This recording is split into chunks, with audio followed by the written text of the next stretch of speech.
Okay, bakka baay'ee keessatti quraana keessatti Allaan ana jedhee dubbatamoo nuti jedhee dubbatamoo isin jedhee dubbata fakkeenyaaf Gaaffii bakka bareeda. yennaan dubbitu Gaaffii bareeda. Bakka Allahiin ani jedheelleen dubbata, nuti jedheelleen ni dubbata. Lamaanutu ni dubbata. okay Suuratul Hashr. Suuratul Hashri. Eewa bismillah.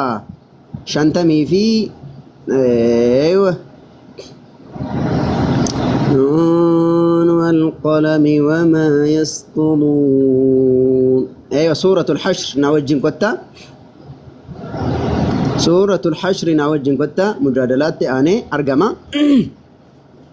ايوه سورة الحشر كتا الله هني بسم الله شنتمي سقلفا آية دقدمي لمرتي هو الله الذي لا إله إلا هو عالم الغيب والشهادة هو الرحمن الرحيم. إني الله إذا قبر من أقا إذا مله جري إني بيكا فقول آتي akkasuma illee dhiyooti inni akkaan rahmata godha akkaan mararfataa itti dabalee maal jedha inni Allahan isa gabbaramaa dhugaa isa malee hin jirre mootii hir'ina irraa qulqulluu abbaa nagayaa nageenya akkasuma illee arjoom qeexaa injifata guddaa ol ta'a boonaadha argu jirtanii boonaadha waan isaan qindeessan hunda irra rabbiin qullaa'ee jira. Reefuu seer luga afaan Arabiffaa keessatti maal jenne namni tokko of guddisuuf yookaan boonuudhaaf jecha mootii wahii gaafa ajaja dabarsu dubbataa jechuudha. Asitti oo maal jedha? Asitti maal jedha maqaa rabbii keessa al-mutakabbir boonaadha jechuudha. Rabbi subhaanahu wa ta'ala nuti gaafa jedhee dubbatu waan godhe irratti ofittummaasaa dandeettiisaa jabinasaa agarsiisuuf jecha rabbi subhaanahu wa ta'ala nuti jedhee boonee haasawa jechuudha. Rabbii dhiitam, rabbii ajjeefam, rabbii birrii soddomatti gurguramu osoo hin taane rabbii boonu kan kooru kan of ol qabee ana jedhee nuti jedheellee akka barbaadetti dubbatu rabbii akkanaa qabna malee rabbii itti tufam, rabbii kabalam, rabbii dhiitam, mataa isaatti qoreen kaa'am, fannifam rabbii akkanaa hin qabnu. Kanaafuu rabbiin keenya boona. Guyyaa mogoleen irraa saaqamu jette. Guyyaa mogoleen irraa saaqamu jette.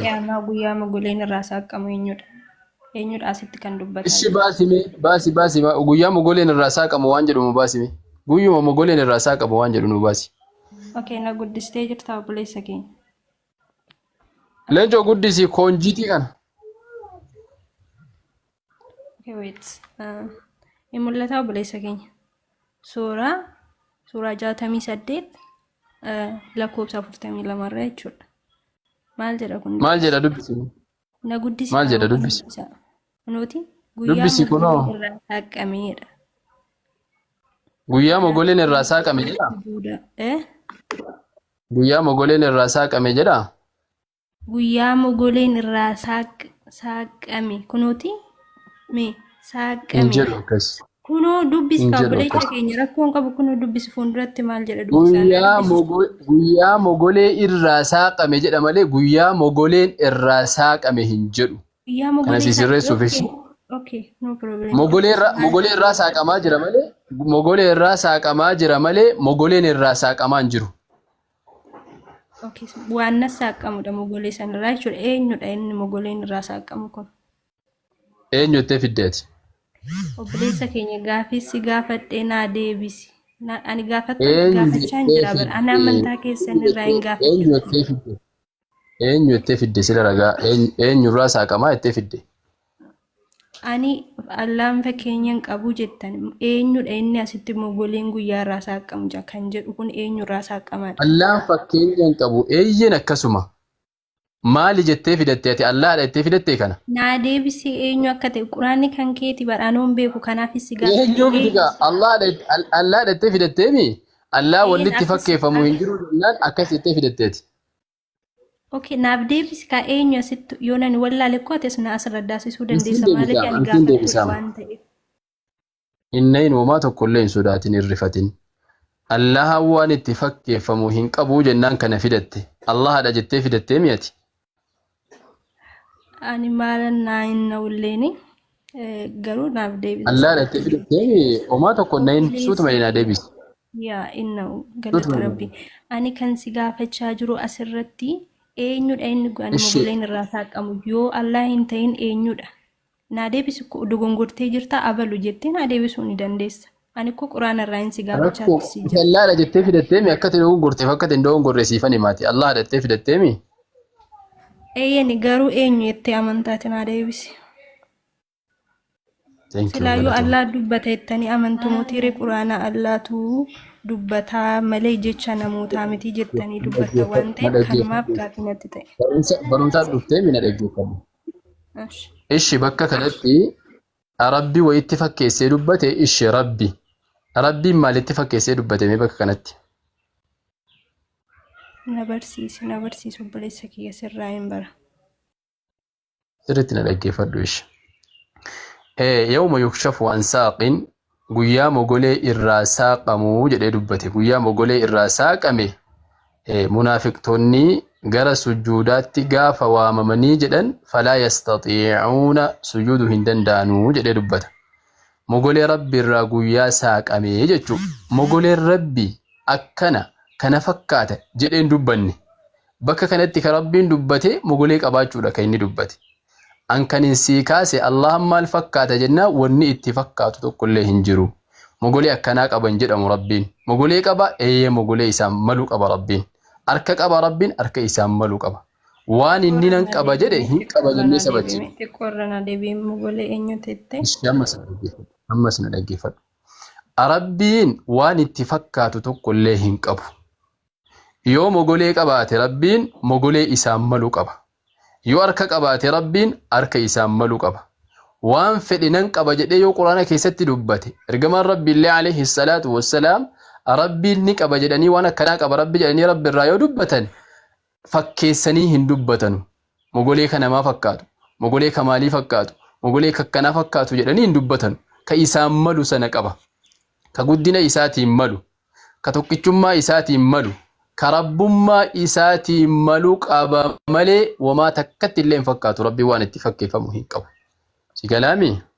Okay. Mogoleen asitti jedhe kun kan Allah ta'ullee kan isaan malu jechuudha mogoleen kun. Kan isaan malu malee waan itti fakkeeffamu tokkollee hin qabu jechuudha konji. Rabbi waan itti fakkeeffamu hin qabu. Okay, wait. Mogoleen kuni wait. Mogoleen kuni uumadha moo uumamaadha yaani misaaleef sirriitti akka namaaf galutti. Thank you galatoom. Rabbiin uumaadha malee uumamaa miti. Sifti rabbiillee uumamaa miti. Si galaami? Sifa rabbii jechuun waan rabbiin ittiin ibsamu jechuudha. Wanni rabbiin ittiin ibsamu hundinuu uumama hin jedhamu. Kan rabbii uumaa sanaati waan ta'eef. Okay, mogoleen rabbii kun uumadha jechuudha. Okay, ammallee gaafii lammaffaattiin darba. Akka itti amantanitti naa deebistanii ani fudhadhu dhiisu mirga kun abbaanii. Ammallee gaafiin qaba. Suuraa 21 lakkoofsa 58 irratti akkas jedha. Naa dubbisuu dandeessaa? Maal jedha dubbifadhu. Suuraa 21 lakkoofsa 58 gaafiin achirratti qaba. Baasitti naa dubbisime. Baasii dubbifadhu atummaan rakkoon qabu. Siyaa guddisanii baasii nu dubbisi. Ishi baasii dubbisi achuma taa'ee dubbisi yoo namni si guddisu illee hin jiraanne wanti sadan qabu. Akka isaan gara isaa taabota guddicha deebisee anaaf jecha guddaa isaaf ta'e tokko qofa dhiisee caccabseedha. Guddaa isaaf ta'e tokko qofa dhiisee caccabsee taabotota hundumaa guddaa isaaf ta'e jedha. Guddaa isa ta'e tokko. Isaaf hin jedhin guddaa isa ta'e jedhi malee. Okay. Maal ta'e? Taabonni guddichi amma lamisaale taabotonni baay'een jiraachuu isaa asitti agarsiisa. Taabotota san keessaa guddicha san akkamitti hambisee Muhammad? Muhammadidha mitiiree kan asitti caccabse taabotota. Lakki Muhammadii miti. Eenyu? Eenyu jedhamee dubbee deebi'ee dubbise sirriitti. Jechuun natti mika jechuun gaafiin kee asirratti waan ta'eef. Natti quraanuma sanarra jira namni akkana caccabse quraanuma irra jira. Bakkuma ammaa sana jira of duuba deebi'u. Suuraa meeqarratti lakkoofsa meeqarratti argama? isuma ammati dubbiste sana dudubbe isaa deebii dubbisi sirriitti siika mee guddisaanii mi'a baasu caccaba isaan godhee jedha kanuma irratti dhaabbate 58 irratti jechuudha. Caccaba isaan dudduuba irraa deebii siin jedhe dudduuba irraa deebii dubbisi siin gallee kanaafani tokkorraa ka'eemu. Tokkorraan ka'iniiti bakka waa'ee nabiyyallahi Ibraahimii dubbatu qoyee nan baasa meeqa itti mee baasiti. Already ani gaafin kiyyan bar amma asirratti gaafin meeqa itti baasi meeqa natti mamma natti jaatamii suuraa 21 lakkoofsa 58 irratti gaafin kiyya siif galee gaafin ani si gaafadhe siif galee abbaan fedhes caccabsu suuraa 28 cabsee inni himta isaa garuu guddaa isaa ta'e san maaliif ambisanidha inni sun maalidha guddichi kana suuraa 28 jettee imeera achumatti waan hambisee imeera tokko lakkoofsa 58 gaafinan irraa qaba. Eesh lakkoofsa 58 thank you galatoomii eessarraa ka'eensi dubbisa beektaa eessarraa ka'eensi dubbisa beektaa bakka mee 51 irraa kaasee si dubbisa 51 irraa kaasii banadhu rabbi quraana isaa bareedaa keessatti suuraa al-anbiyaa boqonnaa 21ffaa ayata 51 irratti walaqad aataynaa ibraahiima rushdahu min qablu dhugumatti nuti kana duras qajeelfama ibraahiimiif kenninee jirra wamaa kunnaa bihi caalimiin nuti isa beekoo wakunnaa bihi caalimiin nuti isa beekoo taanee jirraa jee rabbiin ibraahimiin yookaan akka macaafa keessanitti abrahaam ka jettan gaafa kam qajeelloo isaa kennine jennaan idha qaala li abiihi wa qawmihi yeroo inni abbaa fi ummata isaatiin jedhe maa haadhihi tamaathiilu allatii antum lahaa caakifuun siidaawwan afaan oromootiin si dubbisaan jira siidaawwan isin ibaadaaf yookaan gabbaruudhaaf ishee irra teessan kun maali jedhee gaafate maa haadhihi tamaathiilu allatii antum lahaa caakifuun siidaawwan isin isii waaqessuudhaaf ishee irra teessan kun maalii jedhee gaafateen abbaa fi maatii isaa gaafate ummata isaa qaaluu wajadnaa aabaa'anaa lahaa caabidiin siidaawwan kun waaqa tolfamaadhaa qabilaal qaaluu abbaa fi ummanni isaa kun ni jedhani wajadnaa aabaa'anaa abbootii keenya isa jarri ishee gabbaran agarree jedhani abbootiidhuma keenyatu isii gabbaraa turanii arginee nuti akkanatti gabbaraa jirra yookaan waaqessaa jirraa jedhani deebisaniif qaala laqad kuntum antum wa aabaa'ukum fi dalaalin mubiin ibraahim ni jedhe dhugumatti isinii fi abbootiin keessanis